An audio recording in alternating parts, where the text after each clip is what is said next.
God knows what he's doing when he asks us to do things that don't seem to make sense, because he sees a bigger picture and he sees the perspective of all of history, and we can trust him more than we can trust our feelings or our emotions or what we're thinking.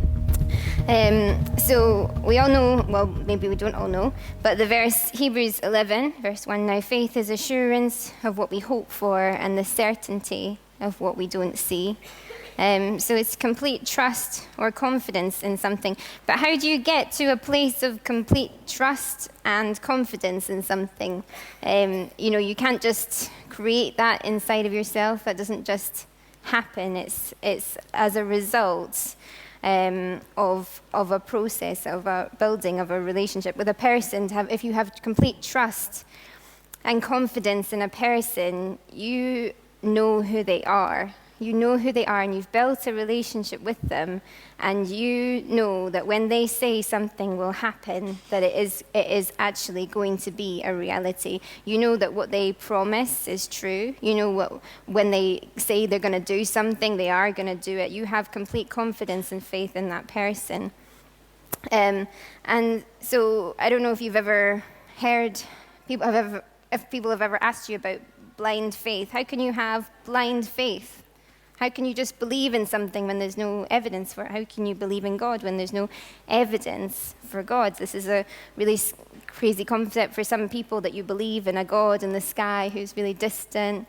How do you connect? How can you have your whole worldview?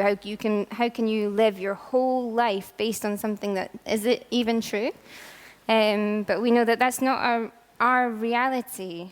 Because our reality is of a living and breathing God, and a God that we do have a relationship with, that does respond to us. He does speak to us. He does move in our circumstances. He is a way maker and a promise keeper and a light in the darkness. And he does speak promises into us. And he does know the desires of our hearts and call us according to those desires that he already put in us. A desire to connect with him, and a desire to be known by him and to know him, the deep calling to deep, the deep things inside of us calling to the depth of God and his spirit. And there's a back and forth that goes on, and he knows those desires and he responds to them. He knows our need to be close to God, and he responds by inviting us into a relationship with him. So my journey of faith, when I was 10 years old, I really thought there was a God. So I guess I had faith, I had belief that there was a God. And I just thought, yeah, I think Christianity's true. I don't know why I think it's true, but I just really believe that there's a God. I really believe he exists. I really believe he's real. I believe the Bible. And I knew I was quite a mess. I knew I was like just a mess, just quite screwed up. I never thought for one second that I was a great altogether person that was just wonderful and I was flying through life. I really didn't feel like that. I really felt like I needed saving, and I really felt like, I don't know if God looked at me, if he would love me. So there was a real tension in my heart. Because the Bible told me that God loved me unconditionally, knew everything about me, and wanted a relationship with me. And Jesus had died on the cross that I could know him. But I thought, if God can see everything inside of me, why would he want to know me? Why would he love me? Why would he give his life for me? Because I'm a bit of a mess. So I had this real, it was like this, it just wouldn't go away, this burning desire to know what God thought of me, because I just had to know. I had to know how he felt. I had to know what he thought. It's like if you fancy someone, you really need to know, like, is this one-sided, or is it, or do you feel the same way back? It was like, it felt a bit like that. It was like, do you love me, or am I too much of a mess? Can you just let me know, because I just need an answer. I understand if you think I'm too much of a mess. I think I'm too much of a mess, but let me know what's going on. And I had an amazing experience, an amazing encounter with God.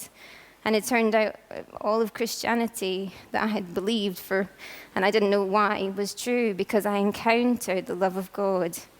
And he poured his spirit over me, and every bit of me that I'd just gone, this is just too messed up for God to come in and want to be with me. He did. And he built a relationship with me on that point. And that's when I had faith before that, but that's when I was like, no, this is real. This is really, really real. And this is everything. And it led me to a place where I would never doubt the existence of God. Now, I would never question whether God exists or doesn't exist. That wouldn't even be a question in my mind. I could get really annoyed with God. I could want to walk away from God. I could have all of those emotions, but there would never be something in me that would say, maybe, does God exist? Because I know that he does. Because I've lived it as a reality. So we're not really living with blind faith. We're living with faith that's got a reality. We've got a relationship with God. We get to know who he is and what he looks like. So I'm going to look this morning at one of the biblical characters who has a real strong faith, and that's the story of his life. He's Abraham. He's called the father of faith. And God promises something to him. And he is called out from everything that he knows. He's called out, and he's called into a land that God is going to give to his descendants, his inheritance, as an inheritance. And God is going to build his people, the Jewish nation, out of Abraham's descendants. There's only one problem, and that Abraham and his wife Sarah can't have any children. So it's a little bit of a challenge. That's a little bit difficult to try and build a nation off of somebody that is very, very old and about to die. So it was a little bit difficult. But God likes to work in difficult situations. God likes to do things that we can't do, and God likes to move in the impossible. And so Genesis 12, it says, the Lord said to Abraham, go from your country, your people, and your father's household to the land I will show you. I will make you into a great nation, and I will bless you. I will make your name great, and you will be a blessing. I'll bless those who bless you, and whoever curses you I will curse, and all the peoples of the earth will be blessed through you. And Abraham, even though Sarah was barren and he couldn't have any children, Abraham still believed God, even though it was impossible. And he believed God because he knew who God was. And his faith, his belief that God could do the impossible was credited to him as righteousness. And Abraham waited patiently, and he received everything that God had promised him. But I think it was a hard time. The period when he didn't have any descendants wouldn't have been that easy. It wouldn't have been easy to keep believing God that what he promised was really true, because at the end of the day, he'd promised something that was impossible for Abraham to do on his own. It was completely impossible. And it was completely impossible for him to do it on his own. Sorry, I've completely lost my place. Yeah, it was really hard. It was a really hard place to be in. And it was really hard for Sarah to be barren, because at that stage, that was the most difficult thing in that time, was for a woman to not be able to produce descendants, and she couldn't do that. And Isaiah 54 verse 4 talks about the shame that women would have felt from not being able to produce children. So her one purpose in life, and also the big, great promise that God had said over her, she couldn't fulfill it. She couldn't manage it. She couldn't do it. She couldn't fulfill her destiny or whatever, her purpose in life. She couldn't fulfill that purpose. And it was really, really painful. But once we've moved through that time, after that place, when we actually live in the place where we've received the promise, all the pain of that time and that season, we forget it.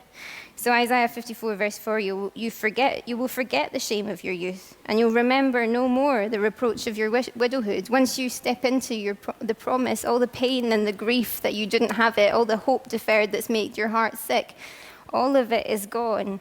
And we need to learn to wait patiently in the midst of when it's not easy.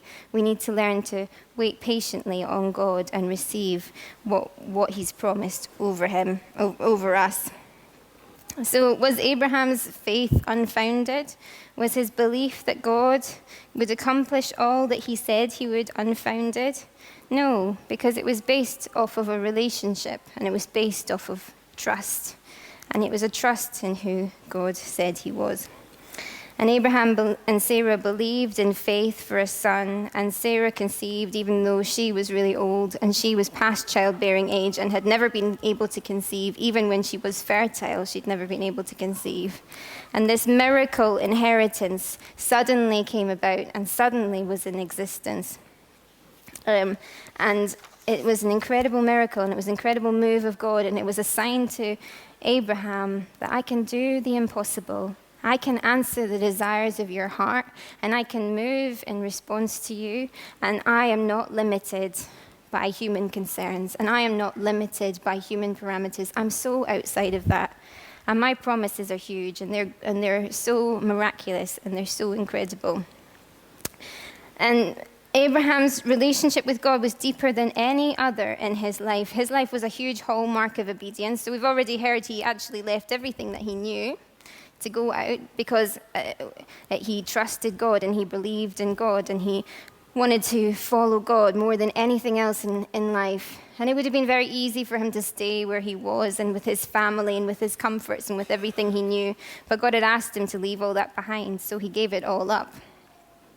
And so Abraham gives all that up, but he doesn't just give up his life in his homeland. He doesn't just give up his life where he knew what things were going to, the way that life would go, the way that everyday life would happen. He also is able to say to God, you can have my inheritance. Because his son Isaac grows up, and God tests his heart. And he says to him, offer your son Isaac as a sacrifice to me. This was a really common practice at the time, to give your firstborn son, who would inherit everything, sacrifice him to the gods. And it was not a practice that was done for God at that time, but for other religions in the area, they would sacrifice their firstborn son to God. And so God tested Abraham's heart, and he said, give me your son. Give me your inheritance. Give me the promises that have been spoken over you, this sign, this miraculous sign. Do you trust me more than you trust what you're physically seeing in front of you? Do you love me more than this promise that has become a reality? Do you love me more than having descendants fill this earth? Do you love me enough to give that up and let your descendants die with you? And he was willing to sacrifice Isaac. They went, and he, just as he was about to strike him, God said, stop. And there was a lamb, and he was able to sacrifice the lamb instead of sacrificing Isaac's life. But he was still in his heart willing to give him up. And I really think that God really wants that from us too. He really wants full-hearted obedience, full-hearted surrender, and a willingness to sacrifice what is most dear and most important to us, a willingness to give everything for him. And so in my own life, there's been times when actually God's called me to stay in places which have been really uncomfortable. And I've not really known why he asked me to stay at the time. And God asked me to stay in those places because he had something better for me. He had something good for me. But I really had to learn to trust, because I'd be like, well, it'd be a lot easier if I just didn't stay where there was all this stuff going on and it was hard to be here and I wasn't really, having a good time or in a good place, and it would be much easier if I went away. And God said to me, this is short-term pain, but if you leave now, you'll cause yourself long-term damage. And I want you to watch this situation turn around 360 degrees and come around full circle.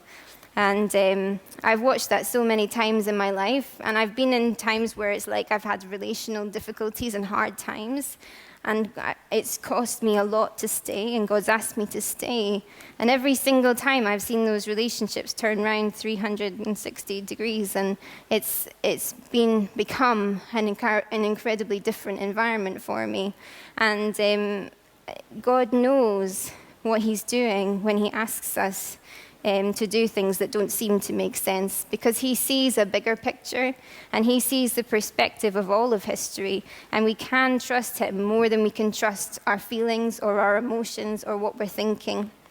We can trust him much deeper than anyone else or anything else, because he created everything. He created the heavens and the earth. And that is Abraham's story of his life, that he followed God and he believed God and he trusted God and he obeyed God.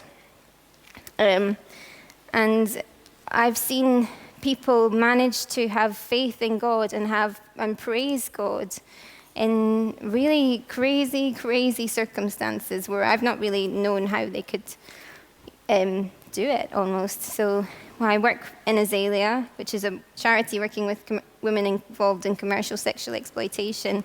And I can honestly say that has been the most humbling experience of my life, because I've watched women and I've known that they're going home and they've said that I don't know if I'm going to live through the night because there's people who want to, it might kill me. And it's a genuine fear. It's not a made-up one. That is a possibility.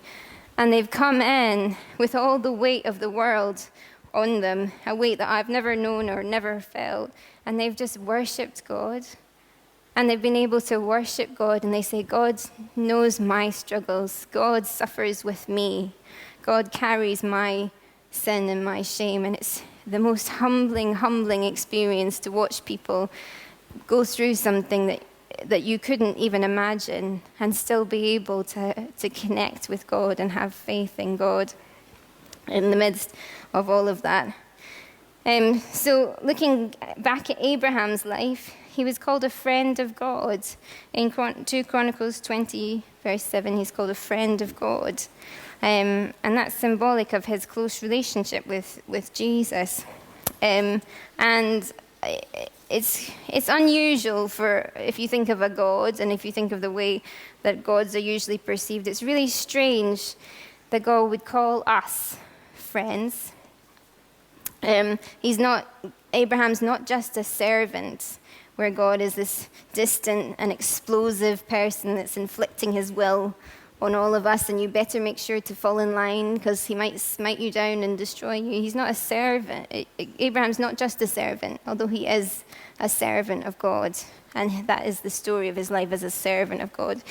But his relationship with God is so strong that God even includes him in his plans.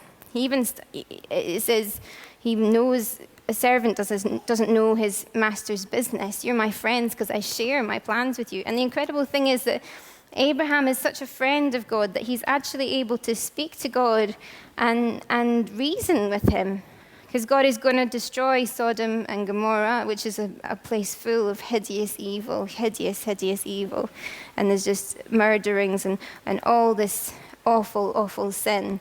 And Abraham says, God, would you destroy righteous people along with unrighteous? Would you destroy the whole city, even the righteous people in it, because of the sin of some? If there was just 50 righteous people in it, would you save it? And he haggles with God until it's 10 righteous people that he would save Sodom and Gomorrah. And there's not even 10 righteous people in the city. But he prays to God and prays that his nephews would be safe. And God answers his nephew Lot and his family. And God answers that prayer. He answers the prayer that he would protect his nephew. And God sends angels and gets Lot out of those places. And so he's answering and he's responding to our prayers and he's listening to us and he's moving in response to us. Isn't that incredible that God, who created the universe, to us, we're not just his servants. We're not just people that he'll destroy if he wants to. It's not like a Sims game. He really loves us. He really cares about us. He really has a genuine relationship with us, and he listens to our reasoning, which is crazy, because how big is his mind? How incredible are his thoughts? They're not our thoughts. And yet he'll listen to our thoughts, and he'll respond to our thoughts. I mean, what do we know? Surely God is more wise. Surely God knows best. But yet he still listens to us and responds to us and has that relationship with us. And so Abraham believed in God, trusted him. He was obedient to him because of his faith and his confident hope and assurance that God is who he says he is. So his actions lined up with his beliefs, lined up with his words, and he followed through. And faith without works is dead. That's what it says in James 2:17, that faith without works is dead. And so if we have faith, if we believe something to be true, but we never ever act on it, do we really have faith? I read this analogy online that's like, you can believe that a chair is a chair and that it's made to support people when they sit down. You can believe that. You can look at that chair, you think that is made to support somebody to sit on it, and it will support somebody if they sit on it. Then if you really trust that that chair is a chair, that it will do what it says it will do, and that it exists to hold you and to support you if you sit down, you will go over to the chair and you will actually sit on it. And that is trust. That's not just believing something is true. That's acting as if it is true. That's living in the reality. And faith calls us to live in a reality. It doesn't just call us to have a belief system in our minds. It calls us to live it out as it's true. And so Abraham knew God, and God knew Abraham. And Abraham's faith was based on that relationship. And Abraham lived out his life dependent on God, and living that God was real, living that God responded, living that God was moving and shaking things and shifting things in his life. So let's look at faith and works, because they go hand in hand. And one of the best examples in the Bible that I love the disciples, and I love them because I just feel like they mess up quite a lot, and I really relate to that. It's like, oh gosh, I'm really trying hard to do my absolute best and to do the right thing here, and I just think I've got it completely wrong. And I feel like that's the disciples all the time, right? Every time they're talking to Jesus, they're like, Jesus, we did this thing, and Jesus is like, wasn't quite the right thing though. That was, yeah, almost, or no, not at all, or yeah, you did it. Yeah, you got it right. And I feel like that all the time. So I love them, and I love to look at their journey of faith because I really relate to it. And I think one of the most visual examples of faith, and one of the most visual examples looking at Jesus and the disciples is obviously Peter when he's when all the disciples are in the boat, and Jesus has just done a big preach, and he's sent them off to go to the other side of the sea, and he's dispersed the crowds and gone off to pray, and they're all kind of like, well, I don't know how we're going to meet back up with Jesus, but sure, we'll all work out and be fine. He does loads of crazy stuff, so he'll know what he's doing. And then they see, they're all alone in the boat, and then they see this shadowy figure, ghostly figure coming towards them, and so understandably are completely terrified, absolutely terrified, because they think there's some kind of ghost and they're in the middle of the ocean and it's a stormy sea. And Jesus shouts to them, "Don't worry, it's me. And Peter's response, which I still think is crazy, says, God, if Jesus, if it's you, call me out of the boat and I'm going to go to where you are. And he does. He gets out of the boat and he walks on the water. And we all know he really freaks out, obviously, because of the waves and the wind and everything. And he's like, I'm walking on water. And so he starts to drown. He starts to sink. And he's like, oh, Jesus, help me. And Jesus grabs onto him and pulls him back out. And they go back onto the boat together. But what I love about that story, and he says, why did you doubt? Why did you doubt? Why didn't you believe I was who I said I was? Why didn't you just know that I would do what I said I would do? I called you out. And if I call you out, you're going to be able to walk on it. Why did you look at the wind and the waves? Why did you doubt? I love that because that was Peter activating his faith. That was him saying, I'm around you, Jesus, and I can see there's something more. There's just something more. There's something more than this. There's something deeper. There's a trust that I can have in God. There's a faith that I can have in God that means that I step out of a boat and I stand on water and somehow I don't sink. Somehow I don't drown. And this isn't a crazy occurrence. This is just me knowing that my God is who he says he is, and I can trust in him and I can believe in him and have faith, and it will all be fine. He was looking at a higher reality, at a different reality, and he's saying, I want that.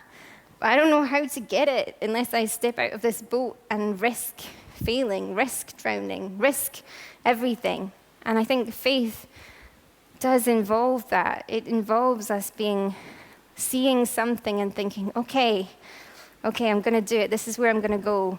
And even when we mess up, even when we get freaked out, if we're never in that place where we can get scared enough to need Jesus to grab onto us, what are we doing? How are we living out our lives? How are we being obedient to God? How are we having faith if we're just living in our lives and we don't really even need it? We have to get to a place where we're stepping out of the boat and we're giving everything and saying, I'm going to follow you and I'm going to do this crazy thing just because you've asked me to do it, just because.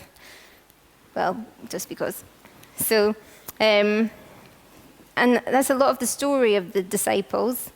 It's a lot of the story when you look at their lives. They're like, okay, this is nuts, but we're going to do it. Jesus has asked us to throw nets on the other side. Let's throw nets on the other side. Jesus has asked us to leave our family. We'll leave our families. We'll go and we'll follow him, and we'll go and do these crazy things. And they're on this real journey, and they're really battling with doubt and unbelief. They're really having this struggle with doubt and unbelief.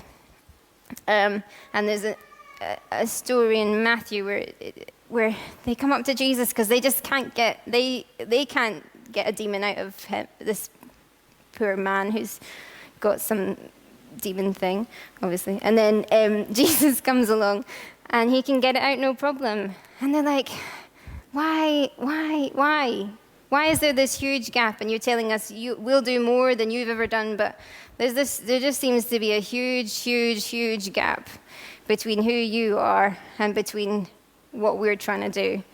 And Jesus responds, because you have so little faith, you can't drive these things out. If you have faith the size of a mustard seed, you can say to the mountain, move from here to here, and it will move. Because of the power of God, because God is so huge and so magnificent that even a mountain can't stand in the way of what God asks, of what God says. Even a mountain has to move. Everything has to shift in response to the voice of God. Everything has to move. And when we know that reality, when we start to get to know God more, and when we trust God and believe God more, we can start to see these crazy and impossible things in our everyday lives as a reality. And so we're each of us on a faith journey and learning to trust God, learning to believe in God, learning that reality. And we need to start to try and get doubt out of our hearts. It's like something dirty that like clogs up the wheels in an engine. It just stops things from working and flowing, and it just gets in us, and it's just dirty. And we just need to get out doubt of our lives. We just need to get unbelief out of our lives. We need to fill ourselves with the reality of God. We need to get face to face with Jesus, with who he is, with who he says he is, with the miracles in the Bible, with miracles that happen today, with who God is. We just need to spend time with him and see who he is and see the reality of who he is, and live with that. And so I'll leave you with this picture that God gave to me one time that showed me the power of faith, and it was an incredible, incredible picture. And I was in a Connect group, and as a youth, young person, this was an amazing Connect group, and we were just absolutely wild, and we just chat the whole time. But this one time, we did actually do some spiritual things and listen to God. And we did this thing called soaking, which I wasn't very good at, because you had to I was all hyped up, and then we had to try and sit and be still and try and quieten ourselves and ask God to speak to us. And I did it, and I was all hyped up from talking so much, and I thought, this is really difficult. Okay, gonna try. And I closed my eyes, and honestly, the most incredible picture that I've ever seen. So there was this huge mountain in front of me, and I knew that the air was really cold. It genuinely felt like I was there. It was so vivid and so real. It felt like I was in front of this mountain, and I could see my breath was making fogs. It was really cold, and I was breathing out, and it was like, this is really cold. If I breathed in really deeply, it should really hurt my lungs, because it's so cold up here with all this snow and this huge, massive mountain. And there was this fire that surrounded me, and it was bright pink, and it was powerful. It was so powerful. And I've never felt power like it, because in my mind, power was like it was just strong. It was, this is how it goes, and we're going to do it my way, and everything else, it was just...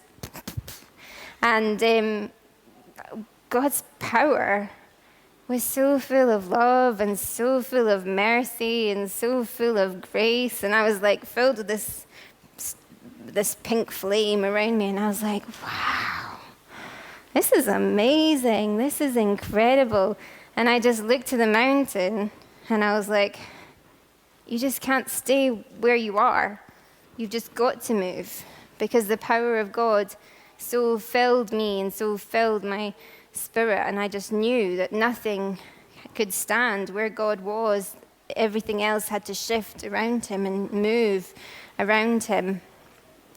So faith is a journey. Faith is something that we learn to live with. It's something that we wrestle with. And it's based off of trust. It's based off of obedience. It's based off of our relationship with God. And we need to learn to step out and really walk in it and really follow God in it. So let's pray then to finish.